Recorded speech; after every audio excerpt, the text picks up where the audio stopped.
It's Wednesday morning. You're listening to the RotoWire Fantasy Basketball Pod. Nick Whalen, Brandon Kravitz here with you as we are every Wednesday at 10:30 a.m. Eastern. Brandon, I can't help but notice you're in a different location here. You're taking a page out of my book before I got my new setup behind me set up. Going with the psych ward look. What's going on? Yeah, I probably should have added some sort of wall art to just help with the ambiance of things. This is a pale white wall with a thermostat. Wrong finger here for those watching in the video. Yeah, that's behind me. I'm in my kitchen right now, or this is my dining room, really. I'm at my kitchen table, and the reason is, it's sometimes this job isn't sexy, people. Okay, I know it seems like we get the glitz and the glamour of talking sports every day. I share a back room office with my two very obnoxious pets. I have a dog, a mini Australian Shepherd, and a cat. And the dog is 10 years old. You'd think he'd have this figured out by now. But if my schedule for taking him out is not pinpoint perfect, he will still drop a deuce anywhere in the house. And so my schedule's a little off yesterday. Very busy day at the arena last night for Magic Thunder, and I forgot to take him out for the second time this morning, and then boom, there was just a mess everywhere. So that is cleaned up. I'm obviously not just leaving that there. So that's been well taken care of at this point, candle lit and everything. It would be too distracting to sit back there right now, so I moved to the dining room. I wish I had a better story for you than that. Well, I mean, that's reasonable. It's very reasonable. I'm not a dog guy. My wonderful wife, whom I love, and I don't know, just in case she's watching this on Valentine's Day, I just got to make sure I get that staring right into the camera. She is extremely anti-dog. Extremely. Her whole family is. So luckily we are aligned on that. I actually grew up with dogs. I shouldn't say I don't like dogs. I just don't want to own a dog. And every time I hear a story like that, Brandon, I'm like, yes, okay, this is I'm in the right here. I feel okay about this decision because I've been dog shamed by many friends. Everybody I know feels like has a dog, even friends who live in apartments and whatnot. I'm like, how is this worth it? Like I love a good dog. I love petting somebody else's dog. I don't want to be responsible for that. I love my animals, but I'm going to have to pretend to be sad when they're not here anymore, just so people don't think I'm a psycho. Just know I'm going to act like I'm upset about it, but deep down inside, relieved. Now, I'm not going to do anything. I'm not that crazy. I'm just saying we're going to let their lives play out the way that they play out. But when I don't have to worry and for cats, you got to clean up after cats all the time. Yeah, dude. You got to get this litter box and I'm not even a cat guy. Somehow this became my responsibility over the years. But you mentioned Valentine's Day. I can't think of anything more romantic than listening to a fantasy basketball podcast on Valentine's Day. So you guys and gals have nailed it today. Yeah, well, my wife is especially lucky that I have to do radio tonight as well. So we got to do our Valentine's stuff this weekend. I'm like, sorry, babe, gotta talk fantasy football on the radio from 7 to 9 p.m. on Sirius XM Fantasy. Yeah, that's all I have to say about dog. I mean, it sounds like your dog is lucky that he made it through the trade deadline unscathed and he's still in the house. We'll see if he gets bought out. He was on the block for sure, but not any takers. You have to, you gotta have two to dance. Yep, exactly. He's on that max deal. All right, you said you were in the house in Orlando last night. Magic. That was, I was breaking down that game on Sirius XM NBA with my guy Alex Barutha. And I think OKC closed as a 2.5 point favorite. And, I was like, that's just suspicious, man. Sometimes you have those lines and to me, that one felt like it should have been maybe 4.5. You're like, this just feels a little too low. I'm staying away. I'm not saying I picked Orlando to win or cover. I just said I'm staying away. I'm going to the props instead. The Magic end up losing this game by 14. I thought they would compete. They did not. More importantly, they retired Shaquille O'Neal's jersey before the game. What is going on with the font? They retired it after the game. Oh, excuse me, after the game. Yeah. What was going on with the font on the banner? I don't understand. Like I knew you were going to start with that. I saw that and I'm like, I was freaking out. And luckily I clicked the tweet that the Magic sent out. And thankfully, like every response is like in alignment with me. I'm like, what are we doing here? Like they got the jersey correct. They got the pinstripes. And yet they merged like the modern Magic font with the old style jersey. and yet there were like logos and other banners that had the right jersey. Like, what was going on here? Did you get an explanation? I haven't gotten one yet. I'm sorry. I wish that I could give you one here. I will be inquiring about that today. I have Magic TV voice David Steele on my show later on this afternoon. I'm going to see if he can give me some intel on that. It does seem to be the thing that has there was a section of the fan base that just didn't want Shaq's jersey retired. And then where everybody met in the middle was the font. I haven't seen any disagreement on that. I don't know if at that size, that font is tough to produce. I've never made a ridiculously oversized jersey for a banner, so maybe there's a difficulty there in terms of the production. I think, if I'm guessing, they have a certain font that they want to use for all of their banners because the font matches the font style for the banners that they have. And I still don't know exactly where they're going to put this in the arena because they didn't actually raise it to the rafters. They just raised it midway. It came out, it was like baseline at the middle of the court, and it came out from this sort of like this giant box, and the Shaq rose to like almost like halfway to the Jumbotron in the middle. So they didn't actually. Like it would be in the way right now if they were playing the game, like the banner could potentially be hit by like a half court shot or something. Yeah. If you were sitting mid court, you wouldn't be able to see the court right now. But I'm assuming they've moved it by now. I think by the time I get to the arena tonight for Magic Knicks, it'll be in its proper spot. But when we left last night, it was still kind of just hanging out in the middle. Definitely not where they're going to keep it.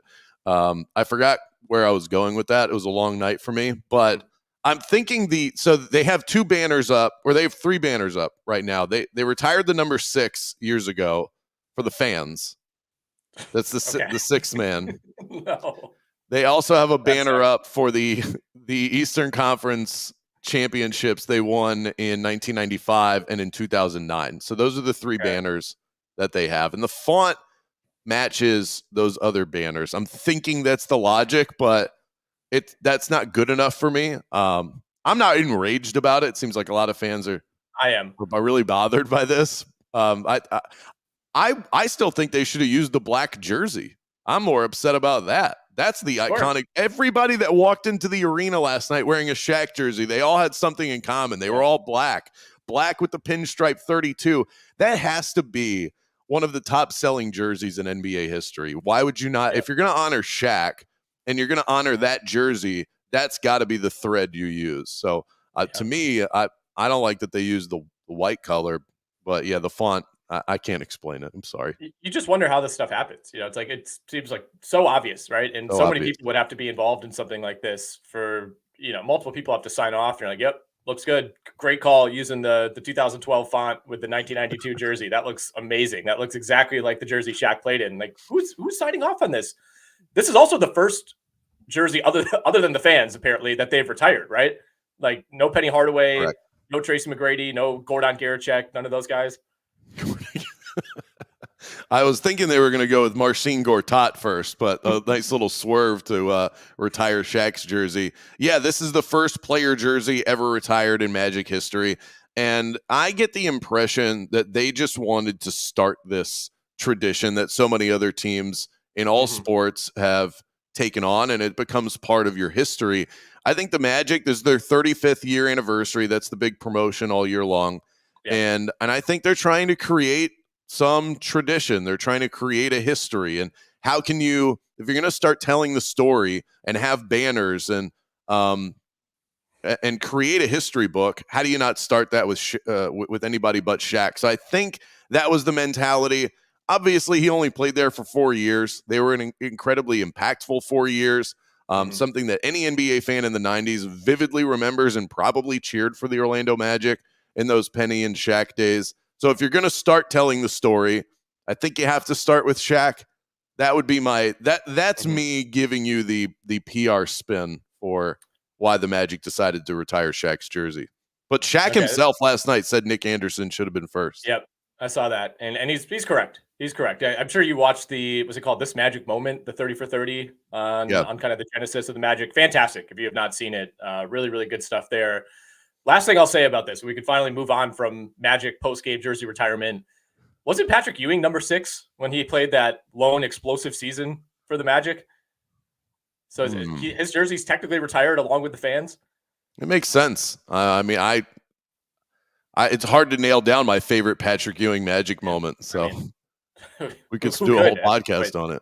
All right, we'll talk about a few more things. I got some All-Star game Saturday night odds that I want to run by you. Oh, nice. We're going to talk about this alleged potential LeBron James Warriors trade. There's a big Woj article this morning detailing that, and we'll talk about some of our mistakes, our hits. As we're now at the All-Star break, which is not really anywhere close to the midway point in the season, let alone the fantasy season. But we'll take a look back, and we will do live viewer questions. So get those in the chat. If you have already stacked up in there, throw those in. We'll answer those over the second half of the pod. So I get an alert when I wake up this morning.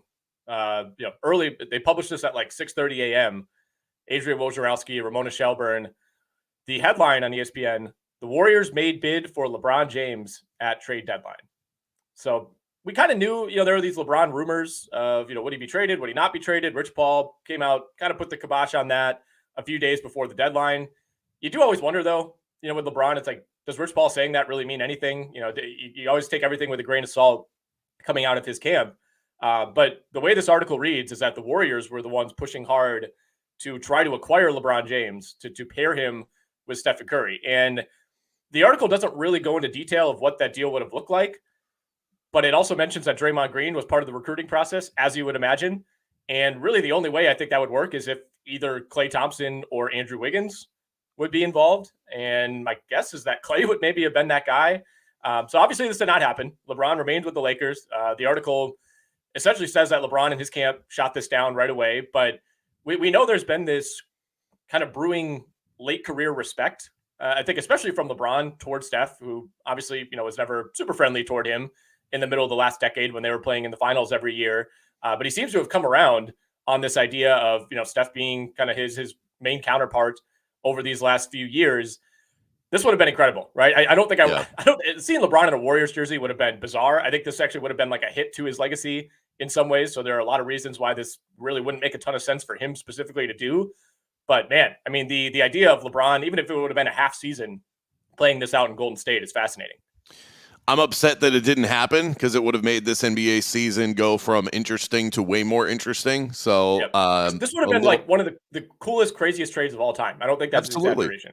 Yeah, you get two legends that competed against each other throughout the course of their careers. They're both in the twilight, but still have enough left in the tank to be competitive. We've really, if you think about it, how often, if ever, have we seen that? Like one of the first thoughts that comes to mind in terms of players that would compete against each other, that were all-time greats, that then at the end of their careers, before they're completely washed, team up. I'm thinking about like the Houston Rockets from the 90s with like a Clyde Drexler and a Charles Barkley I think they had Scottie Pippen too, right? Yeah, they and like that's really it. Like this kind of thing never happens. Those two were finals rivals for what felt like forever, and to see them on the same team would have been incredible. The only way to make that trade go down, though, you left a name out. Jonathan Kuminga is the only person that could have actually created any sort of spark for that trade, and LeBron wanting it to happen. But right. Klay Thompson is not a valuable trade piece anymore. I think he's more of an ankle weight than anything else, just at his age and his price. Right. Well, you need the contract, and he's expiring, right? So I think it's you're he'd be part of the deal, but he wouldn't be part of the thing that made the Lakers go, yeah, we got to do that. You'd have to do it for salary reasons, right? Because Kuminga's still on the rookie deal. And, then it creates, you're basically putting the onus on the Lakers at that point of like, all right, look, we're facing this extremely difficult decision with Klay, where we know he's going to ask for more than he's probably worth. He's worth more to us than anybody else by a mile because of what he means to this franchise and what, the Curry, Klay, Draymond trio means. And, I think that would be kind of their get out of jail free card to just be like, man, we don't want to go down this path because this might not end well for us during the offseason. Yeah, it's fascinating. And, at the end of the article, Woj notes that this might not be over because LeBron has a player option this summer. And, of course, we got the usual messaging from the Lakers that, well, we'll just go get a third star this summer. They've said that the last 5 years, right? And it ends up being a collection of role players instead. Donovan Mitchell, I think, seems to be the primary target. we'll see. If he even wants to leave Cleveland, there'll be other suitors there as well. But if LeBron declines that player option, I think Golden State would be one of those teams that would try to pry him away. Absolutely. And let's also make sure we mention the elephant in the room in all of this is his son is going to be draft eligible starting this year. So, I think if he were anybody else, he probably, based on what I understand and talking to people that know college basketball better than I do, I haven't watched a lot of Bronny James, but from what I understand, he might not necessarily be ready, but the fact that his name is Bronny James makes him ready. And he probably goes about 20 spots higher, at least, than he otherwise would have gone, because you basically get LeBron for free. If you draft Bronny James, LeBron's going to decline his option, and then he's going to go sign and play with his son, and that'll be the end of his career. It's the perfect. LeBron, he's all about the storybook ending. That's why he went back to Cleveland. And I think that I think it's already a done deal. It's just a matter of who takes him. The other note from this article, and then we'll move on, is that Daryl Morey, being Daryl Morey, had to do his due diligence at the deadline. Not only did he reach out to the Lakers to inquire about a LeBron trade to Philly, which would have been fascinating for a number of other reasons, Daryl Morey also, according to Woj, reached out to the Phoenix Suns to inquire about all three of Kevin Durant, Devin Booker, and Bradley Beal. Wow. Hey, this isn't really working out for you guys. You want to chat? You guys are playing terribly. What's going on? Yeah, well, Daryl Morey, always willing to push the chips to the middle of the table. Good for him. And then, what a bummer for him then. I was thinking that they did a really good job at the trade deadline, but he was thinking LeBron, maybe KD, and then you end up with Buddy Hield. It's like, at that point, kind of disappointed. What are you offering if you're Philly? Obviously, they have picks. I don't think you're putting Maxey on the table. Maybe in like a Durant trade, you would throw Maxey down, but even that is pretty short-sighted and not necessarily the way Morey tends to operate. It's like, great job by him making the call, but did he call Boston and be like, hey, what can we do Tatum for maybe Oubre and a couple picks? It's like, who else did he call? Right. We have Tobias Harris if you're interested. Yeah. I'm not just offering him to anybody, but to you guys, I'll do that. Let's talk some All-Star Weekend. We got two more pods this week. Rick Kamla and Dr. A tomorrow. They'll do a full All-Star preview. I'm sure we'll get some All-Star talk on Friday with Alex, Ken, and Shannon. But this is our final pod before the break, Brandon. We have 3-point and dunk contest odds. We also have All-Star game odds, but that's almost impossible to predict. You can bet MVP, stuff like that. Who knows? Bet the over. Yeah, I don't really have a whole lot of interest in breaking those down. I will give you the 3-point contest odds over at FanDuel. Defending champion Damian Lillard, who, by the way, is shooting like 28% from three over the last 25 games. He's the betting favorite at plus 360. Tyrese Halliburton plus 440. Malik Beasley 5-1. Trae Young plus 550. Brunson plus 650. Lauri Markkanen, who our good friend Alex Barutha noted last night, leads the NBA in catch and shoot made threes per game. He's 8-1. Karl Anthony Towns plus 850. And the long shot here, Donovan Mitchell at 11-1. Let's see. I'm trying to find the list myself. That way I don't have to have you repeat all of that. All-Star Weekend. There, we got it. Okay, 3-point competition. Who was it that you said that leads the league in catch and shoot threes? Lauri Markkanen. Okay, so here's the problem with that, and there's a reason why he's 8-1. This is not a catch and shoot situation. This is a grab from a basket and shoot to the other basket situation. So I don't, it's a great stat. I don't think that sort of thing applies. Now Markkanen could win because what I look for more than anything else is a nice repeatable stroke where you don't have to put too much into it. And who fits that bill? Tyrese Halliburton has the fact that he has a decent shooting percentage with that shooting motion is really one of the modern miracles on earth. And I can't bet him to win this competition for that. Jalen Brunson, kind of a similar reason, short lefty. How much is that going to translate to repeatable throughout the duration of a 3-point competition? So, there's a very good chance I'm overthinking this. Karl Anthony Towns has done a really good job in the 3-point shooting competition. So if we're talking about plus 850, I feel like there's value there. Damian Lillard has not really shot the ball all that well. I don't really love many of the guys that are on here. I think I would just go Karl Anthony Towns or Trae Young. I think I'd put my money there, plus 850, plus 550, and hope for the best. Towns has won the contest before. He won it in 2022. And then, of course, Lillard took it home last year. Halliburton has participated before. Markkanen was in it last year. Trae Young has done it before as well. So there is some experience factor to keep in mind there. Donovan Mitchell participated last in 2021. If any of that sways your opinion, when it comes to this, like I just want the value. Like I'm not bet Dame at plus 360. Like it's maybe not quite as much of a crapshoot as like betting the actual All-Star game, but it's really tough, like you said, to kind of infer, all right, who's best at reaching to their right, or in Brunson's case, his left, and grabbing a ball off a rack. Like I do think catch and shoot is probably the closest metric you can find. I think, guys who tend to dribble 5 times and, take a little hop step before they shoot a 3.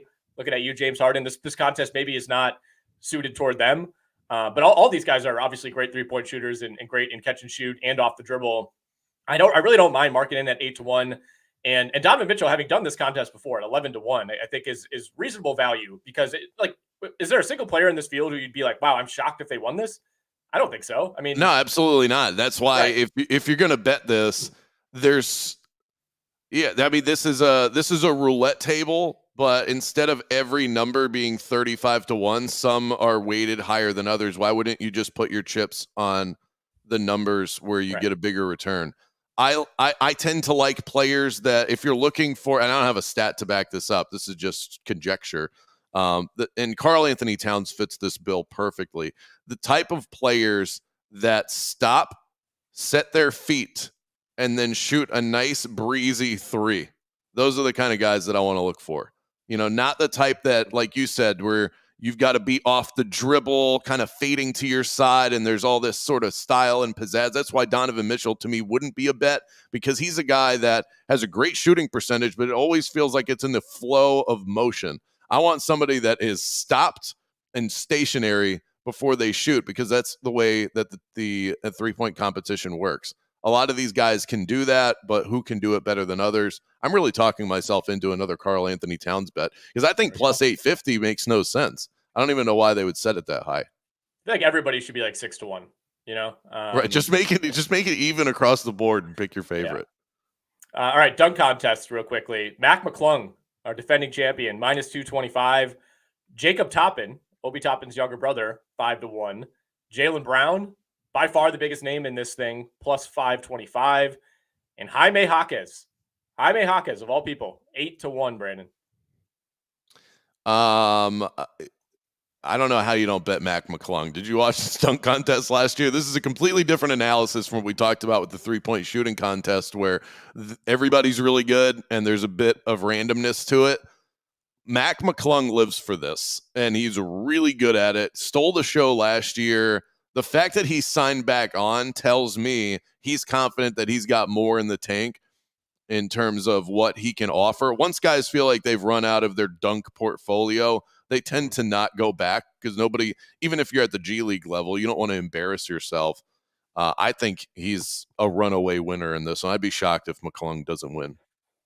Yeah, I got to go back and do some research on, like Jaime Jaquez's high school mixtape, Jacob Toppin's G League mixtape, before I bet anything related to the dunk contest. And I'm a huge dunk contest guy, Brandon. It pains me that we're dipping into the G League every year now, and it's kind of become a no-name thing. I'm glad Jaylen Brown is doing it. I hope this leads to more all-stars, more big-name players. We need a dunk contest renaissance.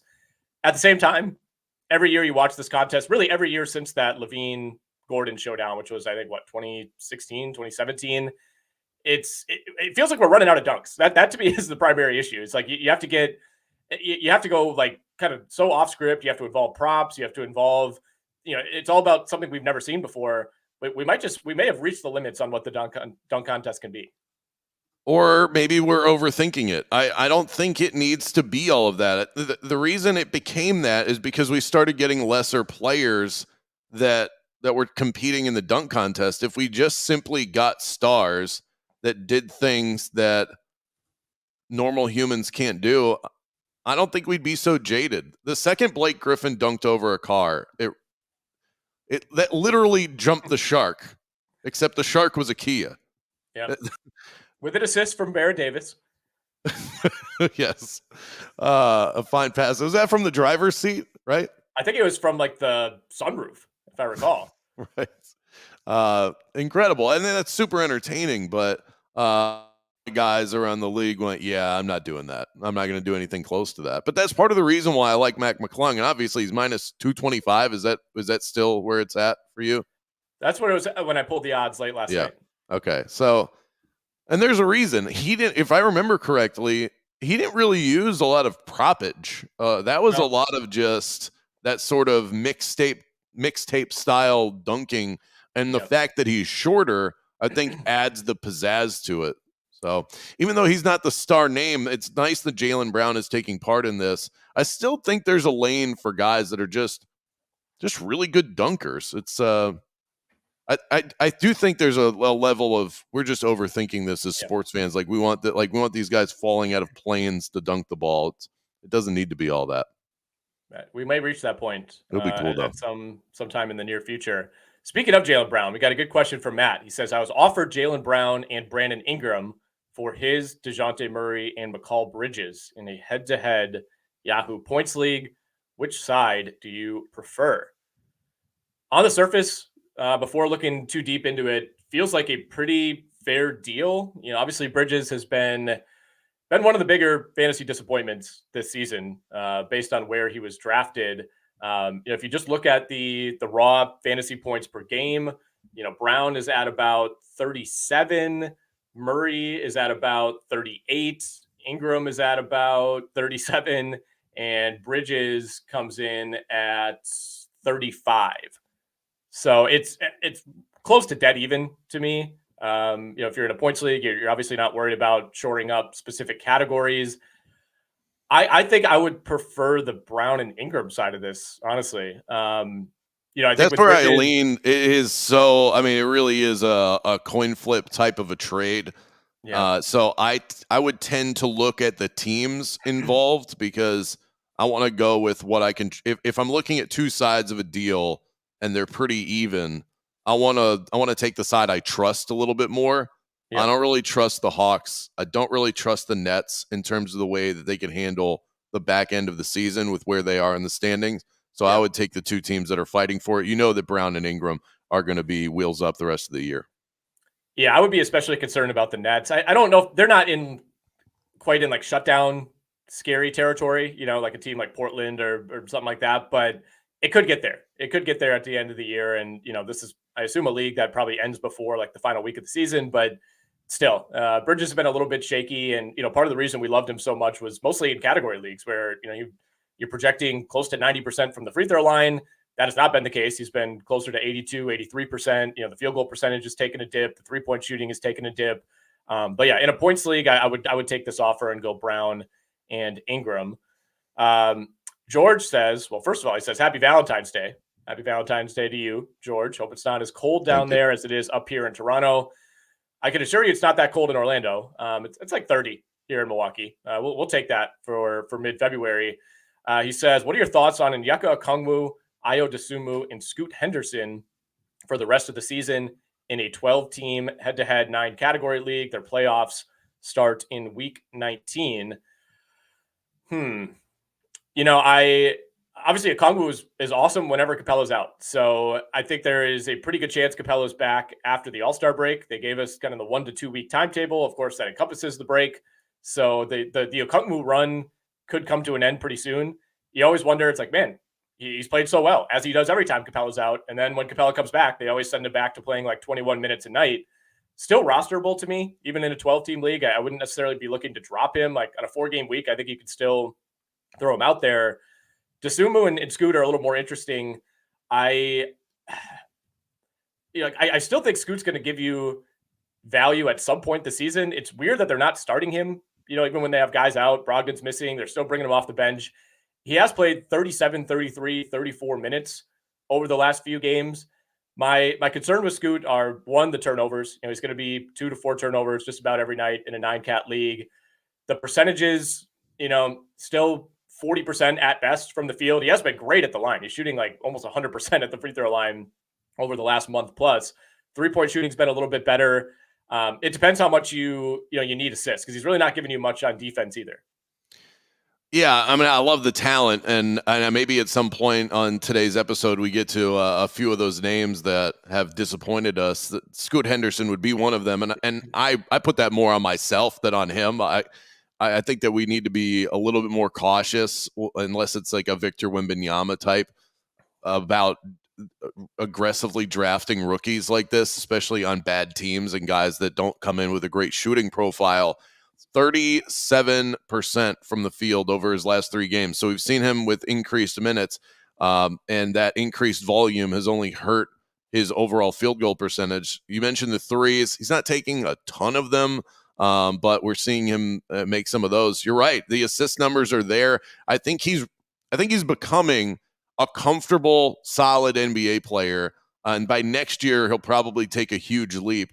It's just really tough to trust, especially if you've got to deal with categories and that percentage and the turnovers, like Nick mentioned, are going to just even things out. So all the production you're getting in terms of points and assists, it's kind of null and void when you have to deal with the negatives that other players just aren't going to bring you. I will say on Dosunmu, I think I'm in. I think I'm in with Yeah. no LaVine the rest of the way. I mean, the minutes have been there. He's played almost 40 minutes each of the last 2 games. Since LaVine went out basically permanently, he's averaging 16 points, 3 assists, 3 rebounds, 1 steal, 1 block. Percentages have been pretty good. So I'm fine with Dosunmu. And George does add that he said he's got amazing guards, and he's punting turnovers and field goal percentage. He's got Steph, he's got Mitchell, he's got Trae Young, Cade Cunningham, and Fred VanVleet. So with that added context, if you're punting the 2 weakest categories for Scoot, does that change the equation? Do you think he could do better with somebody else on the waiver wire in a 12 team? It's tough. I mean, without seeing who's on the waiver wire, I don't know if I can answer that question with confidence, but chances are no, or it would be even. I tend to be tantalized by the upside, even though I'm saying, I kind of wish I hadn't invested in him. But if we're talking about guys that at this point in the season are still sitting out there on the waiver wire, yeah, maybe if somebody pops that you see goes on a nice little 2-3 game run, you might want to make that swap, but I wouldn't do it just to do it. All right. Ian says, who's a better trade option for De'Aaron Fox? He's in a 9-cat league, and he's looking for a point guard or a shooting guard who's a better free throw shooter. Good question. I mean, Fox broke out of the shooting slump in a pretty big way last night. He had a huge game. Kings ended up losing late to Phoenix, but his best game in a while. I mean, counting stats have been great. Over the last 15 games, he's averaging almost 3 steals, which is wild.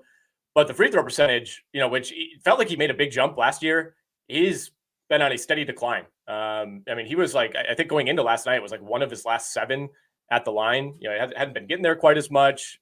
He's shooting like 65% at the free throw line over the last month. So if you're concerned about that, totally reasonable to want to trade him. The question is, who are you targeting? The first name that comes to mind is Damian Lillard. He's been disappointing for a completely different set of reasons. And he's been just killing me in a couple of leagues where I paid up for him. The one thing he is doing is hitting free throws. He's shooting 93% over the last month. He's still one of the elite free throw shooters in the NBA. He just continues to get off to slow starts. I looked this up because he was 1 of 5 yet again. I swear he starts every game 1 of 5. He's shooting under 40% in the first quarter this season. And he has a way of kind of making the stats look better than they are. But if you watch these games every night, like I am, man, he does not look like the same guy. The aggression isn't there. The confidence isn't there. He was turning it over a bunch. He was getting caught in the air last night against Miami. It was just strange, man. He doesn't look like the same player, but he's still a good fantasy player. He's still despite having a really down last month, he's still inside the top 35. He ranks higher than Fox. There's probably a frustrated Damian Lillard manager in your league. That to me would be kind of the my problem for your problem type of trade where you're still getting a good player, right? Like Damian Lillard, for as frustrating as he is still 25, 6 and 4 most nights. And again, most importantly for you, he's a much, much better free throw shooter. Adrian Griffin is watching this team right now going, see, I'm not the problem. The team is in shambles right now. They've won like 3 games since Doc took over. You said it could be a point guard or a shooting guard. What about somebody like Devin Booker, right around the same range as De'Aaron Fox? I mean, Booker, if you can get Booker, do it, because Booker ranks like 2 rounds higher than Fox if you're just looking at the last like 30 days, which, on balance, they're closer than that. I mean, if you can get him, I don't think that's a crazy offer to throw out there. Maybe you have to attach like a role player. But yeah, aim high. That's what I always say with these trades. You could try Kyrie. I'm trying to think who else is out there. I mean, obviously Van Vliet is injured right now. Tends to be a better free throw shooter, not necessarily elite lately. Anthony Edwards, again, not a great free throw shooter. He's more low 80s this season, but you could try that. DeMar DeRozan comes to mind if he's shooting guard eligible in your league. He's 86% at the line. Those are the initial names that come to mind. DeJounte Murray, again, not necessarily elite at the line, but much better than De'Aaron Fox. I had one more and then I completely lost it. But those would be. Oh, Kobe White. Kobe White is who I was thinking of.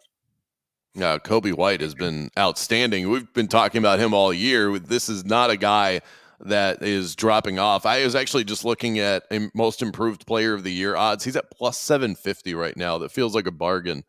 Yeah. All right, we got a question on LaMelo Ball from Christian. He says, should I trade away LaMelo? I'm worried about him getting shut down.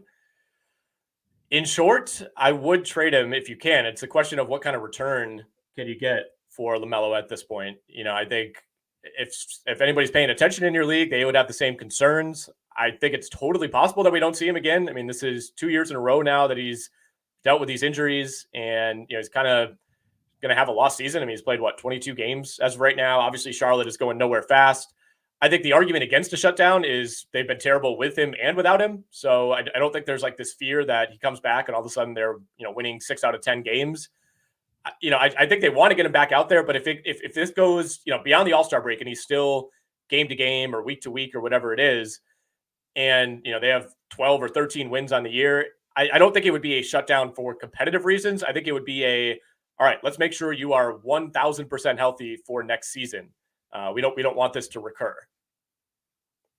Yeah, I mean, I'm less worried about a shutdown. I'm more concerned that he's just going to get hurt again. This is now a player that I think we can officially call injury prone. There's something about the Ball family, and these guys just are not staying healthy. So I'd be more concerned about that. But yeah, I mean, it's all the result is the same. So I think you should be worried. The problem is I don't know what you're getting for him in a deal as of right now. You would have to trade him on such a discount. It's almost not even worth it.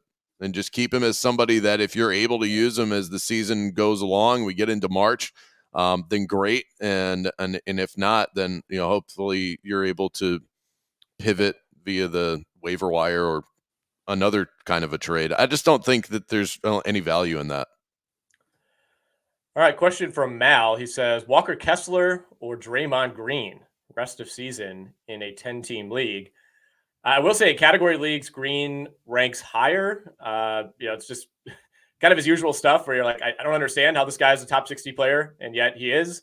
The rebounds are there. The assists, obviously out of position assists, giving you about 7 a game since he returned. 1 steal, 1 block. That's huge. Field goal percentage has been fine. So, the recent numbers would indicate that Green is the more valuable player. If you're in a category league and you need blocks, that's what it comes down to for Kessler. I mean, he's playing still 21, 22 minutes a night, which is super frustrating. Over the last month, he's blocking 3.5 shots. So if you specifically want to target blocks, I would go Kessler. If you're just looking for the safer all-around option, I would go Draymond. Yeah, Walker Kessler is one of those guys that go back to the start of the year. I was targeting for a very specific reason. I wanted to target blocks, and you get that with him. So if that's something you feel like you're giving up, it depends on who else you have. I don't think I'd be willing to move Walker Kessler for Draymond. Lumad says, should I drop D'Anthony Melton for Scoot in a 14-team, 9-category league? We talked about some of the pluses and minuses with Scoot. Melton's tough because he's played 2 games since the end of December, and there's not really been much of an indication as far as when he could be back. He did practice yesterday as a partial participant. That's the first real positive step that we've seen. If he's back after the All-Star break, I would still rather have Melton. I think he's going to play big minutes. I know they brought in Buddy Hield, but Melton was a 30, 35-minute a night guy before the injury, and maybe his ceiling's a little bit lower with Hield there, but I think I'd still rather have him, specifically for the defensive potential. Not only is he averaging 1.6 steals this season, he's basically done that his entire career. Even when he was, early on, like in Phoenix and Memphis, when he was bouncing around playing 18 minutes a night, he was still giving you like 1.5 steals. So I would rather take the relative safety of Melton in a category league specifically. Now, like our previous question asker about Scoot, if you're okay punting field goal percentage and turnovers, then that makes it a more difficult equation. If you're not doing that, I would hold on for Melton. I think he's back shortly after the break. Yeah, keep an eye on the injury report, but he's going to give you a more full profile and just and less of those crater games than what you're going to get with Scoot Henderson. You just go back at one of the last games that DeAnthony Melton played, a good example of what we're talking about. 4 steals. The game before that, he's shooting 61% from the field. This is the kind of stuff that you're just not going to get from Scoot. All right. George says he's in a 9-cat, 12-team head-to-head. I've clinched a playoff spot, so he's clinched either first or second. Which 3 of these 3 players should I keep on my bench? My 10 starters are pretty stacked. Nice. Good spot to be in. Devin Vassell, Onyeka Okongwu, Scoot Henderson, Dosunmu, Kelly Olynyk. And this is the same guy who's doing the field goal percentage, turnovers, punt. I will say right away I would keep Devin Vassell, who's been underratedly very good this season. When it comes to the Spurs, we basically only talk about Victor Wembanyama. Last 15 games for Vassell, 22 points, 4 rebounds, 4.5 assists, about 1 combined steal block per game, 50, 39, 80 percentages. So Vassell for me is an absolute hold. You could worry a little bit about a shutdown. Again, the Spurs have no problem losing with him in the lineup. He's somebody that is part of their young core. I don't really worry too much about him being shut down. The rest of that list is a little bit tougher. I would probably keep Dosunmu as well. And then you're choosing between Okongwu and Olynyk. I would give slight lean to Onyeka Okongwu. What say you? I'm with you. Devin Vassell is a must. Dosunmu is a must, and then you're just picking between the others. I love the way that those first 2 have been playing as of late, and I don't think that Vassell is a shutdown candidate. I think if anything, it would be his teammate Victor Wembanyama. As awful as that would be to see, especially in a Rookie of the Year campaign, it's all about making sure that he's good to go for next year. But I think Vassell will be out there no matter what. I tend to agree. Onyeka Okongwu is probably the most trustworthy of those other options. We've already talked about Scoot's downfalls, and Olynyk just doesn't do anything for me. Novell says, is Herb Jones back to being a must-roster player? He just snagged him in his 12-team category leagues. He's picking it up, man. Just last week when I wrote about, I think I'm comfortable dropping Herb Jones, all of a sudden, he strings together 3 of his best games of the season. That has coincided, of course, with Dyson Daniels going down. And, you never like to see that, but that does simplify things a little bit for the New Orleans Pelicans, who just kind of have too many guys on the wing. Zion has missed some games of late as well. That has helped. I'm giving a boost to both Jones and Trey Murphy as long as Daniels is out. And I think he's going to miss a month plus. I mean, it could be the rest of the season with a meniscus. You just never really know. But he's not somebody who's going to be back right after the break. So, Herb Jones, last 3 games, he's got 10 steals. He's hitting almost 3 3-pointers per game. Yeah, if he's doing that, he's absolutely a must roster. I would say he's back. I think with Daniels out, I think that's maybe the linchpin that we needed for him. I'm still not sure I'm starting him every single week, but he's probably in must roster territory in a 12-teamer. I don't quite understand why they don't just give him heavier minutes, no matter the health and availability of the rotation. I think he's such a good player and underutilized. We've said it from the beginning. It's always been a real estate issue for Herb Jones. When he's given the runway, he's been a really good fantasy player.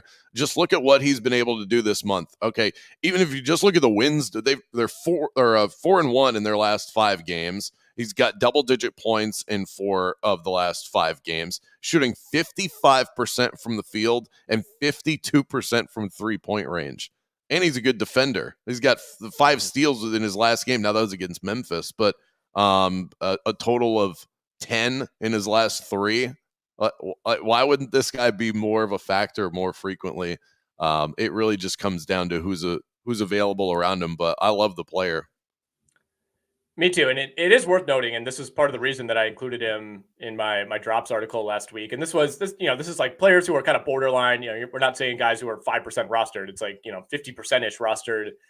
Over his previous 26 games before this great 3-game run, he was averaging 10 points, 3 rebounds, 2 assists, 1.1 combined steals and blocks.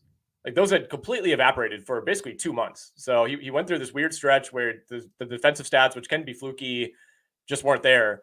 But deep down, he's one of those guys. The thing with Herb Jones is like for him to be must roster, he's got to be giving you basically 2 steals plus blocks per game. He's ultimately a role player who hits spot up threes and just kind of does the little things. So you need to have that elite defensive production. And as long as that's there, then yeah, you absolutely should roster him.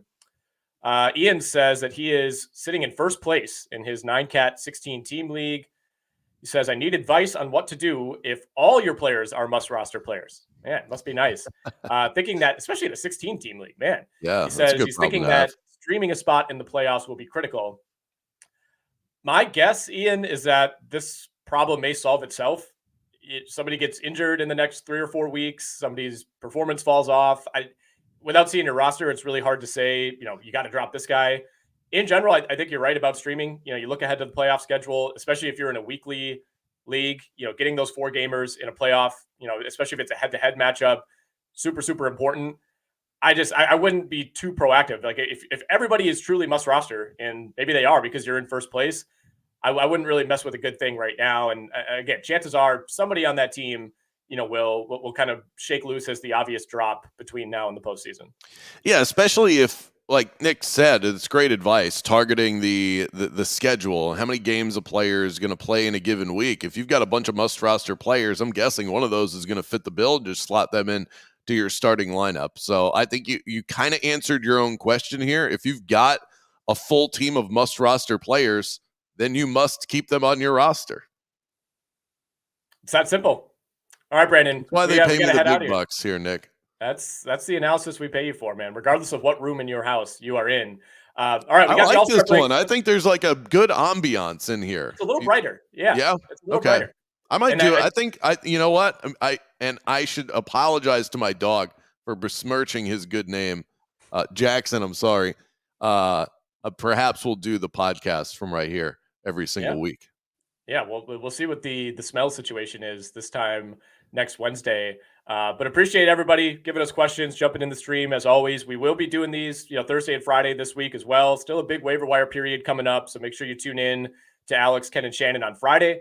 Make sure you check out Rick and Dr. A. They'll be doing our final pre-All-Star break show tomorrow morning. That should go live around 11 a.m. Brandon, good to chat with you as always, man, and looking forward to connecting with you on the RotoWire SXM show later this week. Let's get it.